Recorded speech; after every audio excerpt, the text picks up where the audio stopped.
جیسے ہی فری ہوا جاب سے اپنے روم میں گیا، وہاں پر جا کر کام کرنا سٹارٹ کر دیا. لاہور سے اگر اپنے سٹی میں آ رہا ہوں، بس میں بیٹھا فری لینسنگ کر رہا ہوں اپنے لیپ ٹاپ کو اوپن کر کے.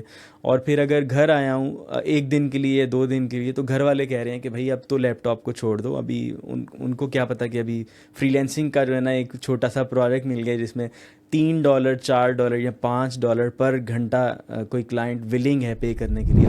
صحیح ہے. پروپوزل رائٹنگ کی بات آ رہی ہے، اے آئی کا ذکر آپ کر رہے ہیں، سو اس کے لیے کیا سجیسٹ کریں گے؟ کون سے ٹولز؟ ایک تو آپ الرٹ میں بھی شاید آپ نے آپشنز دی ہوئی کہ وہ اے آئی کے تھرو رائٹ کرتا ہے، اور کس طریقے سے وہ پروپوزل رائٹنگ افیکٹو کر سکتے ہیں؟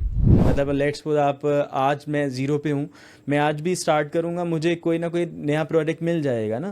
ٹپس اینڈ ٹرکس دیکھ کے، کچھ پروفائلز آپٹیمائزیشنس کر کے، اپنا پورٹ فولیو سیدھا کر کے، اپنے آپ کو سیلز مطلب اپنی اچھی امپروو کر کے.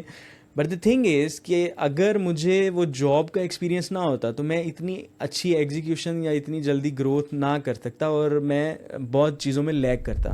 صحیح ہے. شجیل بھائی، آپ اوپر کوئی کام کر رہے تھے، بڑا اچھا آپ نے کام کیا، ساری چیزیں گروتھ کر رہی تھیں، یہ کنٹینٹ کریشن، برانڈ بلڈنگ اور اس سائڈ پہ کیوں آنا ہوا؟ تو وہ آپ کو ہیلپ کریں گے. فار ایگزامپل آپ نے بھی اگر کوئی پرسن ہائر کرنا ہے جو کہ XYZ کرتا ہو، گرافک ڈیزائننگ کرتا ہو، کانٹینٹ رائٹنگ کرتا ہو یا وٹ ایور، آپ تب تک اس پہ ٹرسٹ نہیں کریں گے جب تک وہ آپ کو یہ پروف نہیں دے دیتا کہ آپ اس اسکل کے لیے بیسٹ ہیں. جاتے جاتے ایک لاسٹ سوال میں اپنے گیسٹ سے پوچھتا ہوں، وہ یہ کہ اگر شرجیل افضال کو اپنے آپ کو کوئی ایک ایڈوائس دینی ہو تو کیا کہیں؟ Welcome to another episode of road mapper pod cost.